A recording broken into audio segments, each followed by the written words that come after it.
So you booked this fantastic overseas trip with your friends or a significant other, and now you are scrambling to figure out what to do next. Fortunately for you, help is on the way. In this video, I'm going to give you 10 tips on how to prepare for international travel. Now give me my theme music. Oh, I can't let him take my soul.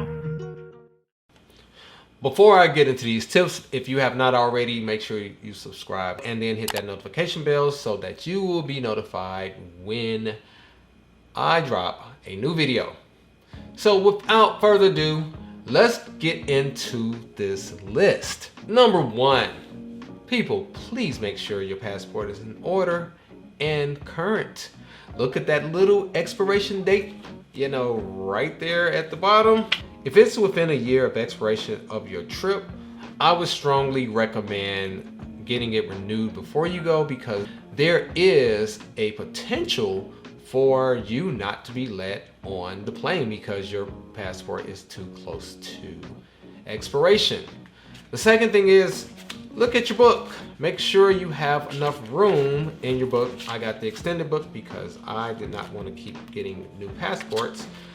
Make sure that you have blank pages, because what will happen is if all your books are full of stamps like this page and they have nowhere to stamp, guess what? You probably won't get in the country and they may send your butt back. So check out those basic things. Another thing, just simply when you're packing, put it somewhere that you do not leave it at home. My next tip, make sure that you research and plan before you go. Figure out some of the main things. I'm not saying pack your schedule wall to wall, but what I am saying, if you go somewhere, for example, like Paris, you can't just walk up to the Eiffel Tower and go to the top. You have to purchase tickets in advance. So purchase the tickets at a time you believe that you'll be able to go.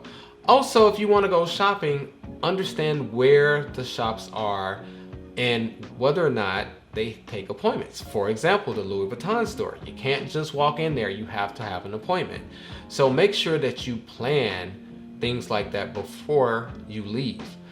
Also, understand what neighborhood your hotel is in, because you want to know what amenities are around, what stores, what shops, and also have a general idea how far most of the attractions that you're going to see are from you.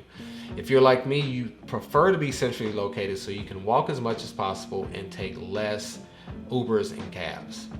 The next tip is to make sure you got your communication in order. Obviously, when you are out of the country, they don't use the same communication carriers, or they're different packages than what you use in the United States or your home country. Therefore, contact your provider to make sure that you get some type of international data or call package so that you're not coming back with a whopping $1,000 bill because you're using the internet and making phone calls like you are at home. Another tip is to make it really simple and get a SIM card from the country you're in.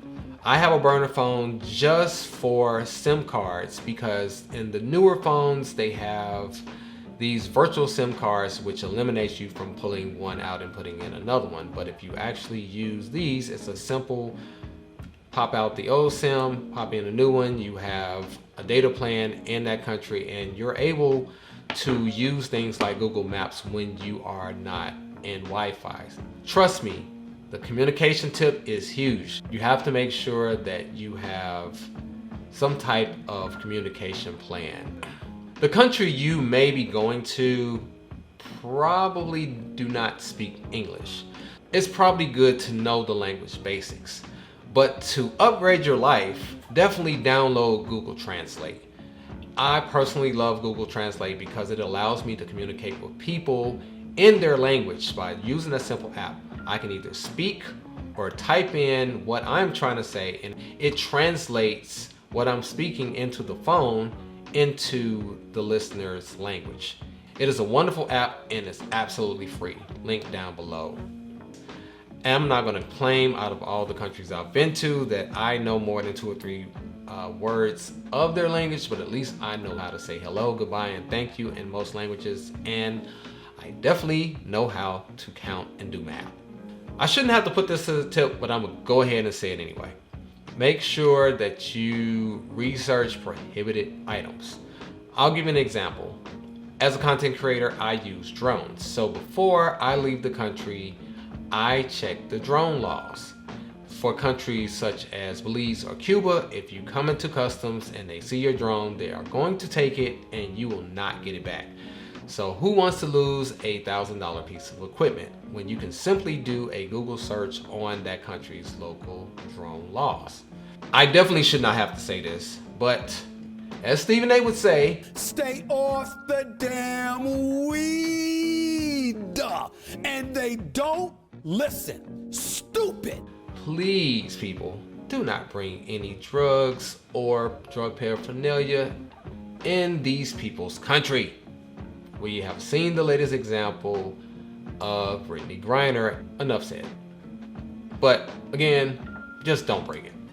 And along those lines, you gotta remember, in these other countries, customs do not play. Don't give the slightest attitude or be uncooperative. If they ask you for something, just be as nice as humanly possible and do not provide them with American arrogance and entitlement. Because guess what? You can be arrested and shipped right back home. Believe it or not, this actually happened to a friend. The customs agent did not like the way that she was speaking to him, and he called the police. They escorted her back on the plane and sent her right back to the United States. So again, just if they ask something, just be nice and do it. You're not in America. Act like it. Another good tip is try to research and understand cultural norms in their particular countries. I'm going to give you an example. In Singapore, spitting in public or spitting out gum is something you could actually get arrested for. If you drop a coin or a dollar in Thailand and you try to catch it by stepping on it, that is again an unacceptable behavior that could potentially get you arrested because it is disrespecting the king, because the king's face is on the currency. So again, understand things that are okay in the United States might not be acceptable in another countries. So just get on Google and do a little research before you just pop into other people's country and think you are at home. Here's a good tip. Air tags. These air tags are a lifesaver. Put them in all your bags, everything that is not on your person. I have it in all luggage and even my carry-ons, just in case you get separated from your bags, you can see exactly where they are. So I am definitely a proponent of air tags. The link is in the description. It would be very helpful if you knew what your transportation options are before you go. In Europe, for example, they have Uber, they have transit lines, they have cabs and so forth. Other countries may not allow Uber, so you may have to take a cab, or they may have their own Uber type of transportation. For example, in Thailand, they have something called Grab, and it works the exact same way. And so you download the app, you put in your credit card information, and you type in your destination just like Uber. But make sure that you check what types of transportation options before you get there. How are you going to get to the hotel from the airport, and so forth. Currency. What are you gonna do for money when you get over there? One thing I did on this past trip was go to my bank and get it exchanged into euros and pounds.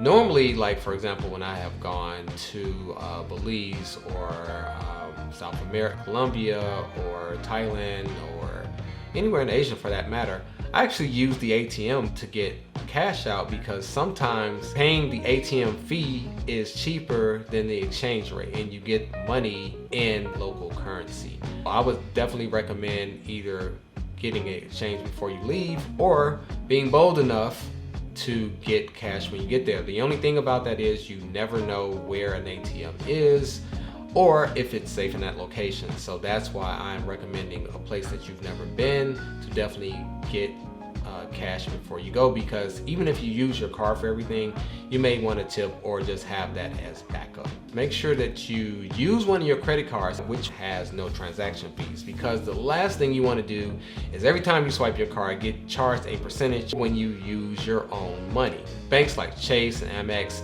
and Navy Federal and other travel cards are great with this, because not only do you not get transaction fees, you actually get extra points for traveling internationally. I would definitely say don't use your debit cards unless you have to. And the last tip, protect your passport at all times. Take a photo of your passport and keep it obviously in your phone.